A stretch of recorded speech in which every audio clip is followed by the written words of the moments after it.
I played for Joe Heathcote. My game was getting loose balls, getting steals, getting rebounds. The garbage man, yeah, because I got a lot of garbage points. My position coach, the guy that woke me up in the morning, banging my door to get me to go run, was Tom Izzo. Coach Izzo was one of the guys who helped recruit me.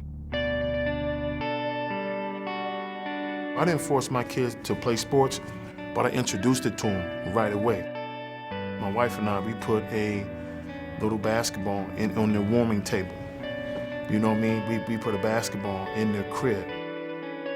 It was no choice but to be introduced to basketball. Growing up, you know, just outside, you know, playing basketball in our front driveway. When we were younger, Denzel would get mad if I was beating him, and he would come inside and tell my mom that I was, you know, being mean and bullying him or whatnot. No, I wasn't gonna have it. No, nobody was gonna bully me like that. Drew was his idol. Denzel could never beat Drew at anything, because Drew's bigger, he's stronger, he's faster. And I think that's what drove Denzel to be such a good basketball player. We used to always work out with my dad. Denzel was in 8th grade. I was a junior in high school. You know, him and one of his friends came over there, and they asked if they could hop in the workout, and I said, yeah. Me and Brendan, you know, were just joking around. Drew stopped the workout. And I'm not gonna tell you what he said, because it was a lot of bleep, bleep, bleep, bleep. You're not ever gonna go anywhere in life or in basketball if you don't start taking things seriously. I looked at my dad, and he was like, Drew, he was like, you right. From that point on, it was just like a light switch, and he figured it out. Playing for my dad, it was a fun experience. I got a lot of comparisons to Magic or whatever, you know, poor man's Magic. Because of the no-look passes and the leadership level, and, you know, I was a big point guard. Sexton is a program that everybody in this city knows about. But Carleton took it to another level. Winning back-to-back state championships is hard to do anywhere, at any level. My dad, when he was younger, he used to take us to all the state championship games. I always told myself I was gonna go to one and win one because that's all I seen growing up. Drew, he was recruited mid-major. Denzel was recruited high major. I get a call and I look at my phone, it's John Beeline. My wife is a state alum, I'm a state alum. I'm like feeling conflicted, but you know, as a parent, you want the best for your kids. They almost had me, but they weren't recruiting me, they recruited my son.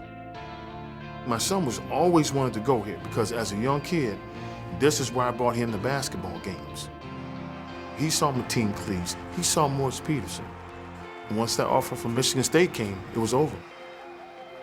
There's a lot of jersey numbers that retired here. I was really wanting to get 32, but you know, Greg Kelser wore that, and that's what I wore in high school. Next one was 23, and they say you can't wear that because, you know, Dede, everything he's done. I saw Draymond Green. I said, yeah, Dede, I think Denzel wants your number. He's like, Denzel not wearing my number, Denzel wearing number 45. Not a lot of kids can come to their dad's school and play where their dad went and wear the number that they wore. I was like, come on, man. You gonna do that to me, man? That's the highest honor a son could pay his father. Packed house at the Breslin Center for tonight's encounter with Oakland and Michigan State. And tonight, Drew Valentine is going to play against Michigan State's Denzel Valentine, his younger brother. I've always been on the same team as him in all my life. I've never played against him. On one hand, I'm filled with joy. On the other hand, man, it was gut-wrenching. Who do I cheer for? Denzel Valentine's impressive how he sees the open man. Denzel killed it. He almost had a triple-double. I was happy for him. As a freshman, playing on this stage, that's big time. After the game, I said, hey, Drew, if you're thinking of getting into coaching, I'd like to have somebody like you around us. He's always wanted to coach and be like my dad, and what better place to do it than MSU under Coach Izzo. Everybody said, it's a no-brainer. You need to go to Michigan State and become a graduate manager.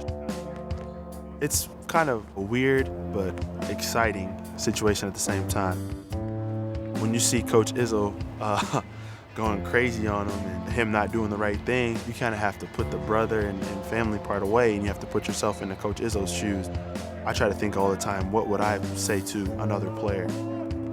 They found a happy medium between being brothers and a guy you can work out. I've really been impressed by the dynamics of that. How many times have you gotten a mistaken identity?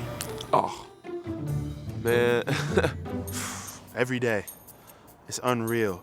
And the thing about it is people get mad at me when I tell them I'm not Denzel. Fans will be like, Zell, why aren't you out there warming up? And he'll just put his head down and shake his head like, man, I don't even know.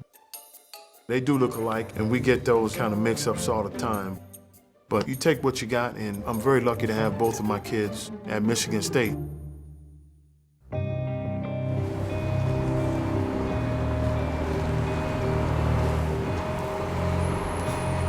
Welcome to Madison, Wisconsin, the Kohl Center. Maybe the real storyline isn't Michigan State playing Wisconsin. Maybe the real storyline here is wrapped up in one word called separation. Michigan State comes into this game with a half-game lead over Michigan for first place in the Big Ten. It's a wonderful opportunity for this ball club to get a victory here in Madison and have some separation from the rest of the field. This could be a really good game. Are you ready? I'm ready. Here we go. Bounce pass to Payne. Thinking about a 3-0. Drives your basket. Oh, yes! Well, that basket took a hit. Out front, Frank Kaminsky. Now goes over to Sam Decker for a 3. It looks good. It is good. We're all tied at 14. MSU has a down low. Payne somehow muscled that ball off the glass and in. Here comes Wisconsin. Ball circles to Sam Decker. Here's Gosser for 3. Denzel Valentine has it. Valentine for 2. It's been a battle, but every time these two outfits play, that's what you get.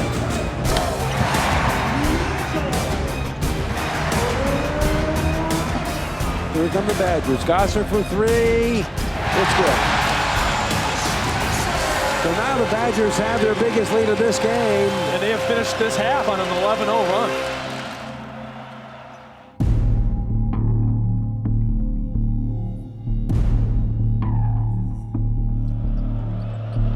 Well, Gary Harris, he's getting some great looks, but it's just been a tough afternoon so far. A lot of things have not gone right for MSU, but somehow the Spartans are hanging tough. MSU trying to come home in sole possession of first place. Efficiency would be big. A couple buckets would be better.